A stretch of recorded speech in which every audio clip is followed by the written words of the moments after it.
जय हिंद, वंदे मातरम। चैप्टर 1 सब पार्ट 2 मस्तिष्क की इच्छा। 1900 के पूर्वार्ध में अमेरिका के एक प्रतिष्ठित कार्यकारी अधिकारी क्लाउड सी हॉपकिंस ने उनके एक पुराने मित्र से संपर्क किया। उस मित्र के पास एक नए व्यवसाय की योजना थी। दरअसल उसे एक ऐसे उत्पाद प्रोडक्ट के बारे में पता चला था जो अद्भुत था और उसे पूरा यकीन था कि इसका व्यवसाय बहुत ही फायदेमंद साबित होगा। ये उत्पाद कुछ और नहीं बल्कि पेपरमिंट के स्वाद वाला गाढ़ा टूथपेस्ट था, जिसका नाम था पेप्सोडेंट। इस योजना में कुछ सुगंधित चरित्र वाले निवेशक भी शामिल थे। इसमें से एक निवेशक के घर पर जमीन के सौदों के संबंध में कई बार छापे पड़ चुके थे और एक अन्य निवेशक के अपराधी गिरोह के साथ संबंध थे। इसके बावजूद इस मित्र ने हॉपकिंस को आश्वासन दिया कि यदि वे इस उत्पाद का विज्ञापन करने की मुहिम में उसका साथ देंगे तो ये बहुत ही फायदेमंद साबित होगा। उन दिनों हॉपकिंस विज्ञापन के व्यवसाय में शिखर पर थे।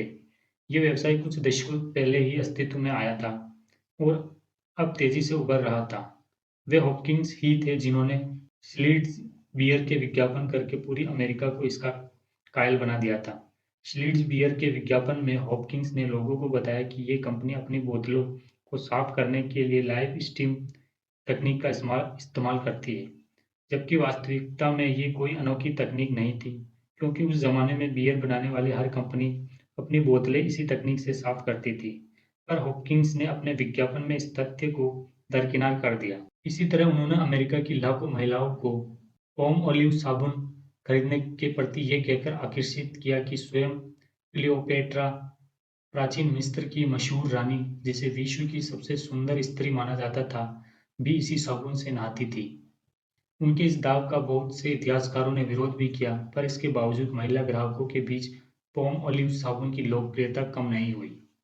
इसी तरह उन्होंने गेहूं के मुरमुरे को ये कहकर मशहूर बना दिया कि इन्हें बनाने के लिए गेहूं के दानों को उनके असली आकार से 8 गुना बड़ा होने तक बंदूक से दागा जाता है। इसी प्रकार की एक दर्जन से भी ज़्यादा चीज़ें, जैसे कोकर कंपनी के ओट्स, गुडियर कंपनी के टायर्स, वेसल कंपनी के कॉर्पेट स्वीपर, वॉन केम कंपनी के पोर्क और बीन्स वगैरह हॉपकिंस के कारण ही ग्राहकों के बीच मशहूर हुए। पहले इन चीज़ों के बारे में कोई जानता नहीं था, पर हॉपकिंस ने इन्हें घर-घर में पहुंचा दिया। इस प्रक्रिया में हॉपकिंस को इतना मुनाफा हुआ कि उन्होंने अपनी आत्मकथा माई लाइफ इन एडवर्टाइजिंग में कई जगह विस्तार से लिखा है कि अत्यधिक पैसा खर्च करने में कैसी-कैसी दिक्कतों का सामना करना पड़ता है। क्लाउड हॉपकिंस ग्राहकों के अंदर नई आदतें विकसित करने के लिए मशहूर थे। इसके लिए उन्होंने कुछ नियमों का आविष्कार भी किया था। इन नियमों ने उनके व्यवसाय को पूरी तरह बदल कर रख दिया और कालांतर में ये सारे नियम विक्रेताओं, शिक्षा क्षेत्र से जुड़े सुधारकों, सार्वजनिक स्वास्थ्य कर्मियों, नेताओं और कंपनियों के सीईओ के लिए सामान्य ज्ञान बन गए। आज भी हम साफ-सफाई के लिए जो उत्पाद चुनते हैं या बीमारियों से निपटने के लिए सरकारें जो कदम उठाती है, उनमें हॉपकिंस के नियमों का प्रभाव स्पष्ट देखा जा सकता है। कोई भी नया रूटीन दिनचर्या या नियमित क्रियाएं बनाने की प्रक्रिया में ये नियम सबसे मुख्य होते हैं। पर जब हॉपकिंस के मित्र ने उनके सामने पेप्सोडेंट का प्रस्ताव रखा, तब इस विज्ञापन गुरु ने इस प्रस्ताव में अधिक दिलचस्पी नहीं दिखाई। हालांकि अमेरिकी लोगों के कमजोर होते दांत अब कोई राज की बात नहीं रह गए थे। अमेरिका आर्थिक रूप से जितना समृद्ध होता गया, वहाँ के निवासियों के बीच अत्यधिक मीठे और प्रोसेस्ड खाद्य पदार्थ उतने ही मशहूर होते गए। नतीजतन प्रथम विश्व युद्ध के समय जब अमेरिकी सरकार ने नए सैनिकों की भर्ती शुरू की, तब पता चला कि इन नए सैनिकों में से अधिकतर के दांत बहुत कमजोर हैं। तब अमेरिका के अधिकारियों ने लोगों के दांतों के गिरते स्वास्थ्य को राष्ट्रीय सुरक्षा के लिए खतरा बताया था। इसके बावजूद विज्ञापन गुरु हॉपकिंस के अनुसार टूथपेस्ट बेचना आर्थिक दृष्टि से आत्महत्या के बराबर था। उस समय सेल्समैनों की एक पूरी फौज थी जो घर-घर जाकर संदिग्ध गुणवत्ता वाले टूथ पाउडर और दांत साफ करने की पारंपरिक दवाइयाँ वगैरह बेचने की कोशिश में घाटे में जा रही थी। दिक्कत ये थी कि दांतों का खराब स्वास्थ्य राष्ट्रीय समस्या भले ही बन गया हो, पर इसके बावजूद कोई भी व्यक्ति टूथपेस्ट खरीदना नहीं चाहता था, क्योंकि उस समय दांत साफ करना लोगों की दैनिक क्रिया में शामिल नहीं था। इसलिए हॉपकिंस ने अपने मित्र के प्रस्ताव पर विचार तो किया, पर उसका जवाब नकारात्मक ही रहा। उन्होंने कहा कि उनके लिए साबुन और खाद्य पदार्थ का विज्ञापन करना ही बेहतर होगा। अपनी आत्मकथा में वे बताते हैं कि मुझे उस समय समझ नहीं आ रहा था कि आम लोगों को टूथपेस्ट जैसी चीज के तकनीकी फायदे कैसे समझाए जाएं। उनके नकारात्मक जवाब के बावजूद उनके मित्र ने अपनी जिद नहीं छोड़ी। वह बार-बार आकर हॉकिंस को इस मसले पर पुनर्विचार करने के लिए कहता रहा और उनके अहें को सहलाता रहा। आखिरकार विज्ञापन गुरु को अपने मित्र का प्रस्ताव स्वीकार करना ही पड़ा। हॉपकिंस लिखते हैं, अंत में मैं टूथपेस्ट की विज्ञापन मुहिम चलाने के लिए मान तो गया, लेकिन मेरी शर्त ये थी कि वे मुझे कंपनी के शेयर में 6 महीने के ब्लॉक, अधिक मात्रा में शेयरों को बेचने या खरीदने का विकल्प देगा। उनके मित्र ने उनकी ये शर्त फौरन मान ली। हॉपकिंस का ये निर्णय उनके लिए आर्थिक दृष्टि से बहुत समझदारी भरा साबित हुआ। इस साझेदारी से हॉपकिंस ने सिर्फ 5 सालों में पेप्सोडेंट को दुनिया का सबसे मशहूर टूथपेस्ट बना दिया। इसके साथ ही उन्होंने अमेरिकी लोगों में नियमित रूप से दांत साफ करने की आदत भी विकसित कर दी। जल्द ही ये आदत आश्चर्यजनक रूप से पूरे अमेरिका में फैल गई। इसके बाद तो शर्ली टेम्पल से लेकर क्लार्क गेबल जैसे सभी फिल्म कलाकार अपनी पेप्सोडेंट मुस्कान की शेखी पखारने लगे। सन 1930 तक पेप्सोडेंट चीन, दक्षिण अफ्रीका, ब्राजील, जर्मनी से लेकर हर देश में पहुंच गया। जहां हॉपकिंस विज्ञापन मुहिम चला सकते थे, पेप्सोडेंट की पहली विज्ञापन मुहिम के एक दशक बाद हुए सर्वेक्षणों से पता चला कि नियमित रूप से दांत साफ करना लगभग आधी से भी ज्यादा अमेरिकी जनसंख्या की आदत बन चुका है। हॉपकिंस ने दांत साफ करने को लोगों की दिनचर्या का हिस्सा बना दिया था। आगे चलकर हॉपकिंस ने अपनी इसी सफलता का राज बताया कि उन्होंने कुछ ऐसे इशारे और इनाम मिले जो लोगों के अंदर एक विशेष आदत विकसित करने की तीव्र इच्छा जगा सकते थे। ये इतनी शक्तिशाली प्रणाली है कि आज भी वीडियो गेम डिजाइनर, खाद्य पदार्थ बनाने वाली कंपनियां, अस्पताल और दुनिया भर के लाखों सेल्समैन इसका उपयोग करते हैं। एक ओर जहां यूजीन पॉली ने हमें आदतों के फंदे की जानकारी दी, वहीं दूसरी ओर क्लाउड हॉपकिंस ने हमें सिखाया कि आदतों को कैसे विकसित किया जा सकता है। तो हॉपकिंस ने आखिरकार ऐसा क्या किया? दरअसल उन्होंने लोगों के अंदर इच्छा जगाई। इशारे और इनाम इसी इच्छा से सक्रिय होते हैं। इच्छा से ही आदतों के फंदों का निर्माण होता है। अपने पूरे करियर में क्लाउड हॉपकिंस की सबसे जानी-मानी तरकीब थी ऐसे इशारों का पता लगाना, जिनसे लोग उनके द्वारा बेची जाने वाली चीज़ों का हर रोज़ उपयोग करने लगे। उदाहरण के लिए उन्होंने कोकर कंपनी के ओट्स के विज्ञापन में बताया कि इसे नाश्ते के रूप में खाने से आप दिन भर ऊर्जावान महसूस करेंगे। पर ऐसा सिर्फ तभी संभव होगा जब आप हर रोज़ एक कटोरी कोकर ओट्स खाएँगे।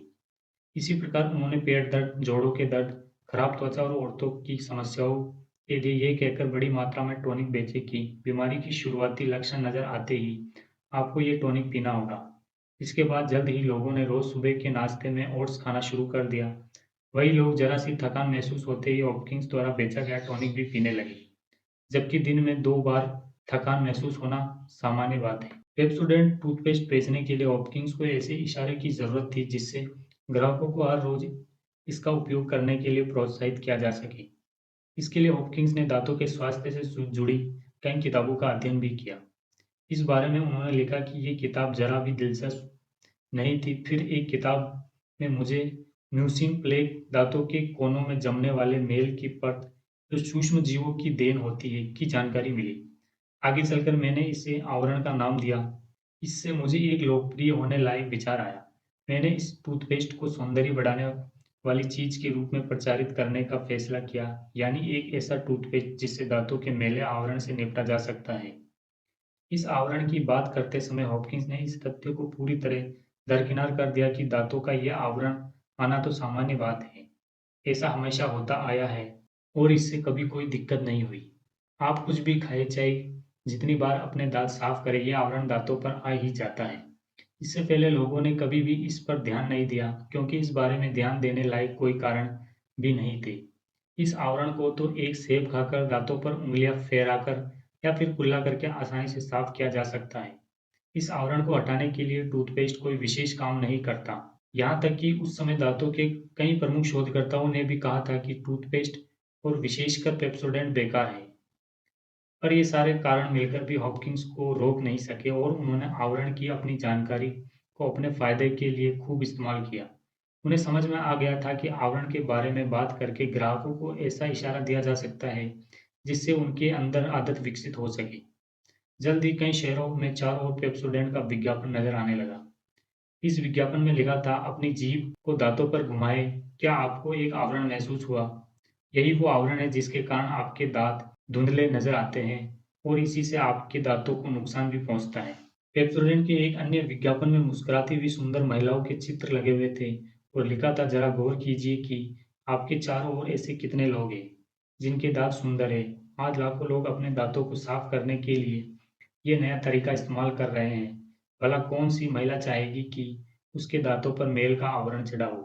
पेप्सोडेंट इस आवरण को हटाता है।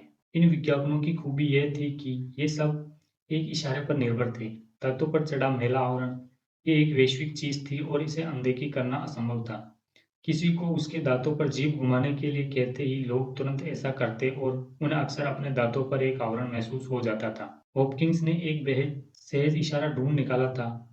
ये ऐसा इशारा था जो सदियों से मौजूद था और इतना सहज था कि एक साधारण से विज्ञापन को देखकर भी लोग इसे स्वतः ही मान लेते थे।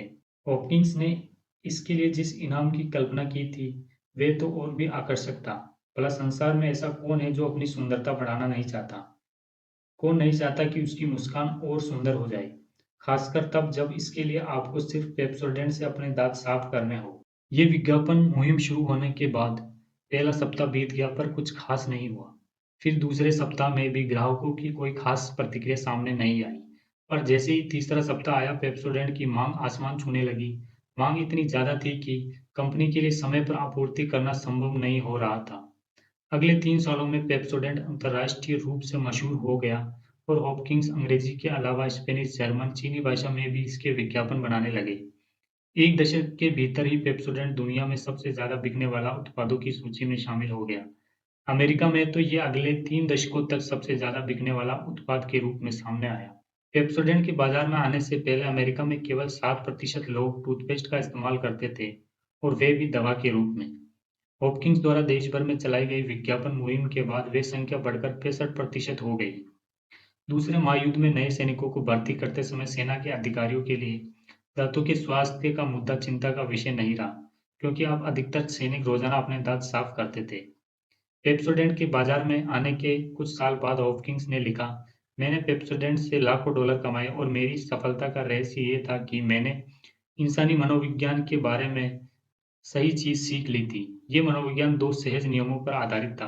पहला, एक सहज और स्पष्ट इशारा ढूंढो। दूसरा, इनाम की स्पष्ट व्याख्या करो। हॉपकिंस को विश्वास था कि अगर ये चीजें सही ढंग से की जाए तो जादुई परिणाम मिल सकते हैं। पेप्सोडेंट का उदाहरण लें तो हॉपकिंस ने इसके विज्ञापनों में दांतों पर जमे आवरण के तौर पर एक सहज और स्पष्ट इशारा दिया था। वहीं इनाम भी बिल्कुल स्पष्ट था, सुंदर दांत। इस तरह ये लाखों लोगों की दिनचर्या का हिस्सा बन गया। आज भी हॉपकिंस के ये नियम मार्केटिंग की किताबों और लाखों विज्ञापन मुहिमों की बुनियाद है। इन्हीं नियमों का इस्तेमाल करके लोगों के अंदर अन्य हजारों आदतें विकसित की गई और आमतौर पर अधिकतर मामलों में लोगों को अंदाजा भी नहीं था कि हॉपकिंस के नियम उन्हें कितनी गहराई तक प्रभावित कर रहे हैं। जो लोग नियमित व्यायाम करने की आदत सफलतापूर्वक विकसित कर चुके थे, उनका अध्ययन करने पर पाया गया कि लोग व्यायाम को दिनचर्या बनाने में तब सफल होते हैं जब वे एक स्पष्ट इशारे और इनाम का चुनाव कर लेते हैं। ये इशारा कुछ भी हो सकता है, जैसे ऑफिस से घर आने के बाद फौरन दौड़ने निकल जाना। इसी तरह इनाम भी कुछ भी हो सकता है, जैसे एक बियर पीना या सारी फिक्र छोड़कर कुछ देर टीवी देखते हुए मनोरंजन करना। संतुलित आहार पर हुए शोधों से पता चला कि पूर्व निर्धारित इशारे जैसे खाने का मेन्यू पहले से तय करना और उद्देश्य पूरा होने पर सहज इनाम मिलना आहार की नई आदतें विकसित करने के लिए आवश्यक है। जय हिंद, वंदे मातरम। धन्यवाद।